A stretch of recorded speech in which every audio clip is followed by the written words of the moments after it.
Hi, I'm Patty James, and I'm going to show you how to make my version of chocolate chip cookies. So instead of using 1 cup of butter, I use 1/2 cup of butter and substitute applesauce for the other half. You won't taste it. There's no apple flavor in the background. It's just a little bit less saturated fat.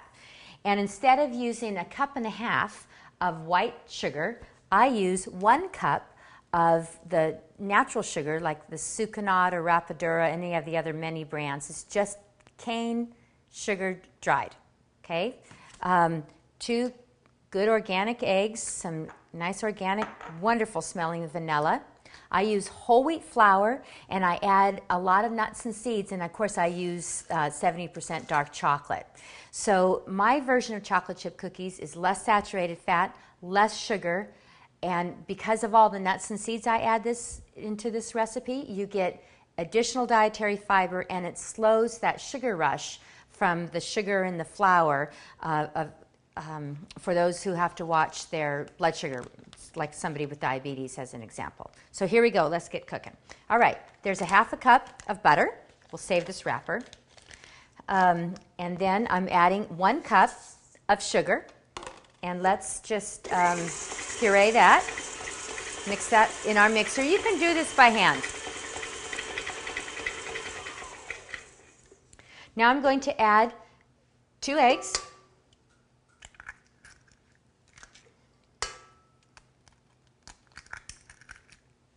And a teaspoon of vanilla. Okay, kind of a teaspoon of vanilla. Maybe a couple teaspoons, whatever. Close enough. And we're going to mix that up well. It's going to take just a minute or so here.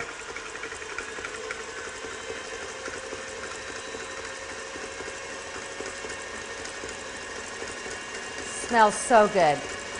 With that little extra vanilla in there, it just has this wonderful vanilla flavor. And of course, the natural type of sugar has a little bit of a molasses scent to it. It's very nice.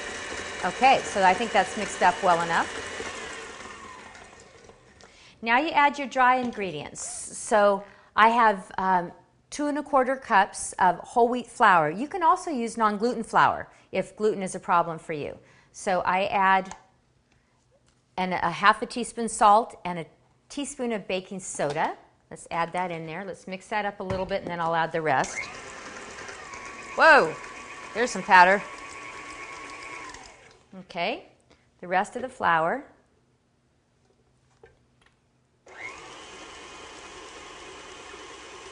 Now here's the fun part.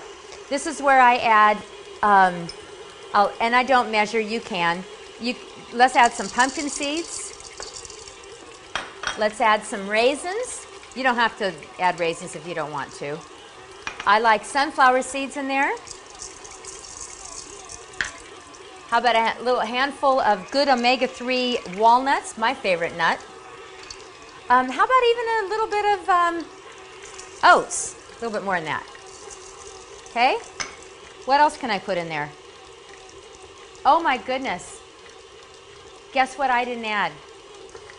This is the fun part about cooking in front of people and in front of a camera, in that, as you recall, most recipes call for 1 cup of butter, and I used 1/2 cup of butter, and as I told you, the other 1/2 cup of butter is replaced with applesauce, which I forgot to put in. So I'm going to put it in now. This is, going to be just fine. So there it is. I could tell by looking at the batter that it was a little bit too firm. It's fine. It looks good.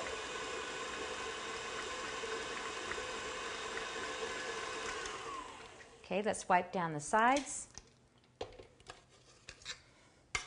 And then we're going to add our chocolate chips. And these are going to be just so good. Okay? Now, I'll stir those in just a second.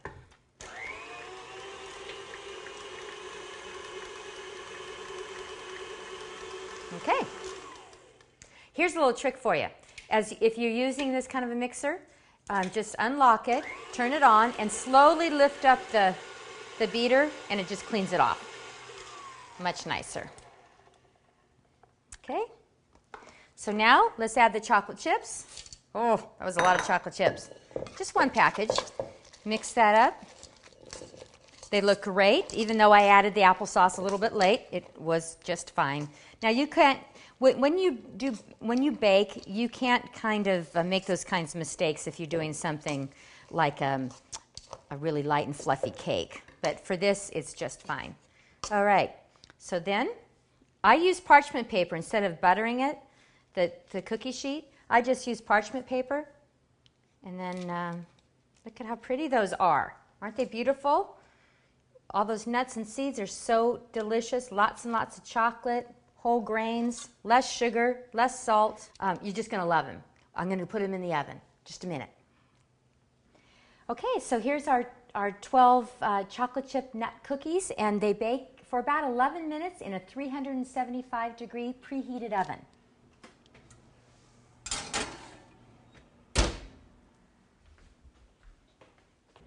Okay, it's been 11 minutes.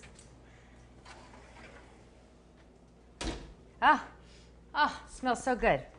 Here's our beautiful chocolate chip cookies with added nuts and seeds. Aren't they beautiful? Now, generally you would let them cool on a cooling rack for a period of time, but you know, there you go. Aren't they just beautiful? You're going to love this recipe. Enjoy.